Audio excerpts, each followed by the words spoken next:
Auteur d'un but exceptionnel face au PSG, Yoann Gourcuff est de nouveau comparé à Zinedine Zidane. Roulette, double contact et frappe du pointu, un but qui rappelle celui de Zidane face à la Corogne. Alors en quoi le jeu du Bordelais ressemble-t-il à celui de son illustre aîné ? Dans quel domaine Yoann Gourcuff doit-il encore progresser ? Et où poursuivra-t-il sa carrière ? 11 octobre 2008, d'une frappe sèche, Yoann Gourcuff relance l'équipe de France en Roumanie, son premier but pour sa 4e sélection. 14 ans plus tôt, Zinedine Zidane marquait un but comparable le jour de sa toute première cape. Le jeu des comparaisons est lancé, alors dans quel domaine Gourcuff ressemble-t-il à Zizou ? Il y a pas mal de ressemblances, similitudes, on sent que c'est à peu près la même. C'est des garçons qui sont pas explosifs, qui sont certainement défolants, c'est des garçons qui sont toujours au contact du ballon. Sur le plan technique, c'est du 50-50.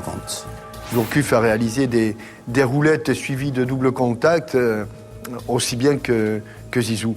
20 sur 20 pour tous les deux. Il a une bonne frappe, il a une bonne précision. Il met le ballon là où il a envie de le mettre. Meneur axial, Gourcuff a parfois tendance à se décaler sur le côté gauche, comme Zidane en son temps. Zizou, Gourcuff, ce sont les mêmes gestes improvisés, les mêmes exploits individuels qui font basculer un match. Mais les différences existent aussi. Zidane avait une conduite de balle de couverture.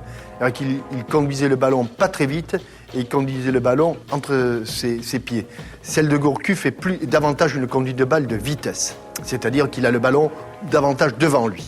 Autre différence, les coups de pied arrêtés. Si Gourcuff est déjà décisif en tant que passeur, il n'a plus marqué de coup franc direct depuis sa victoire en Coupe Gambardella 2003.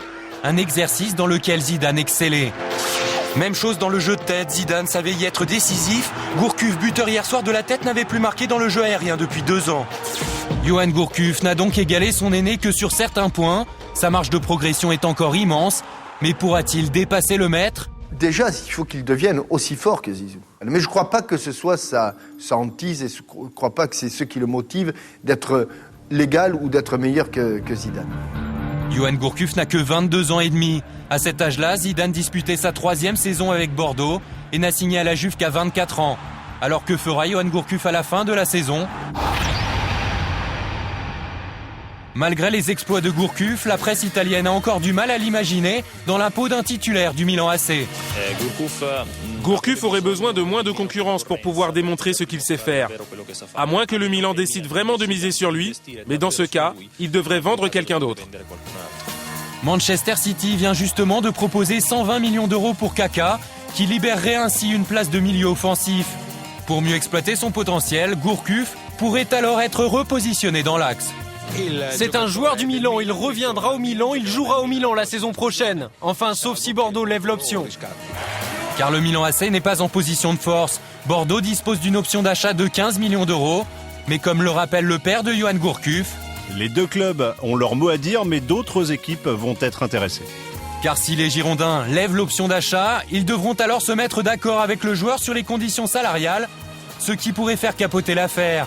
À l'heure actuelle, personne ne sait où Gourcuff évoluera la saison prochaine, peut-être même pas l'intéresser lui-même.